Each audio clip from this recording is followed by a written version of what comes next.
If you've watched any of our other videos, you know that I'm a big proponent of defining culture in terms of a specific set of behaviors, or as we call them, fundamentals, rather than the more typical core values that most companies articulate. That would be great if we were starting from scratch, you may be thinking, but what about the core values we already have? Great question. In this video, I'll share the answer.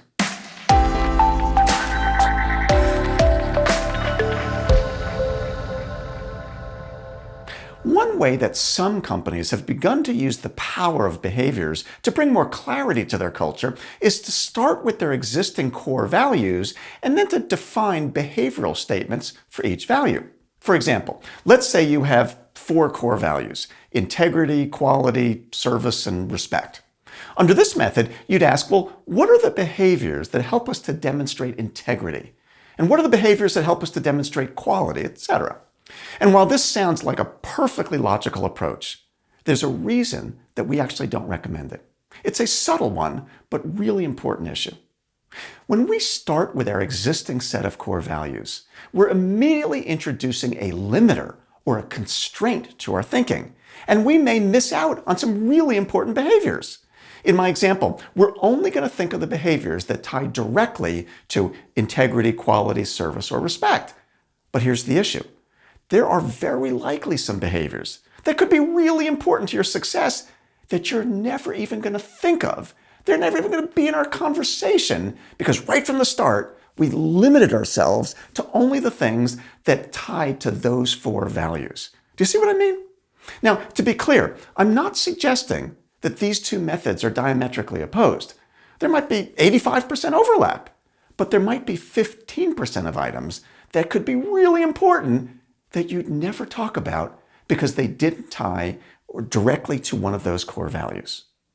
When I teach this to people, and the light bulb kind of goes off for them, there are 3 questions that often come up. First, someone will say, okay, I get that. That makes some sense. But couldn't we just go in reverse? Couldn't we freeform it and think of the behaviors that are important to us and then just see what values emerge from that, or to see if we can distill them down to a set of values? Here's my answer. I guess, but why? If my goal was to get to the behaviors and I'm already there, what's the utility in going backwards? And from a purely practical standpoint, here's what ends up happening. We end up arguing, well, I guess you could call that integrity, or maybe it fits better under respect, or I don't know where to put it. And it doesn't really matter.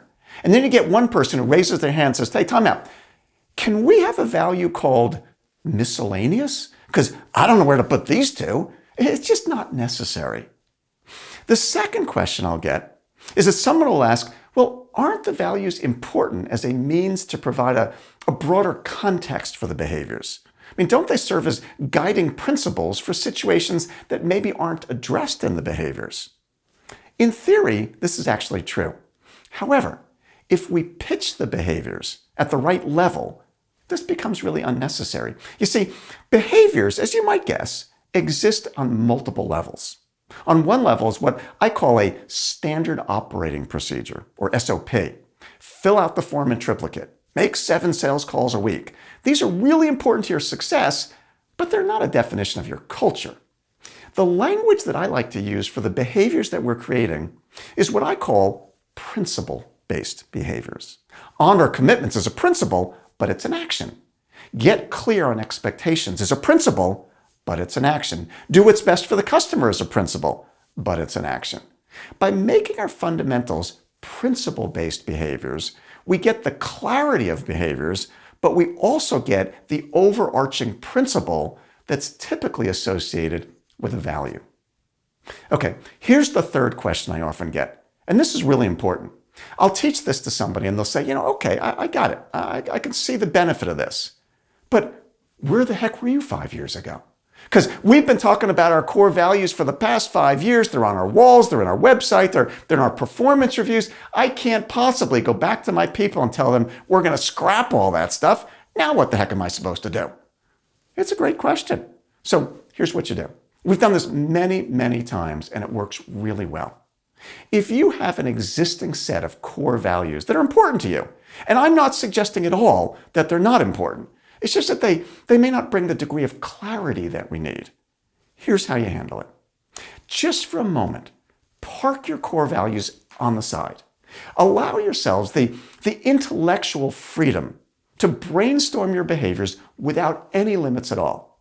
And then when you message it to the organization, you describe the fundamentals as the way in which we live to our core values. You know those 5 core values we've always talked about? Well, those are absolutely what's important in this company. But what do those values mean on a day-to-day basis? Well, this set of fundamentals is how we live to our core values. Now, very, very importantly, we're not going to try to map them. In other words, we're not going to say these 4 fundamentals equal value number 1 and these 4 equal value 2, etc. Instead, we're just going to say that this set of fundamentals is how we live to our set of core values. And that allows us to introduce the fundamentals as a deepening or a clarification or an extension of our previous work, rather than it being seen as an abandonment of everything you've always talked about before. It's the easiest way to marry these 2 concepts together.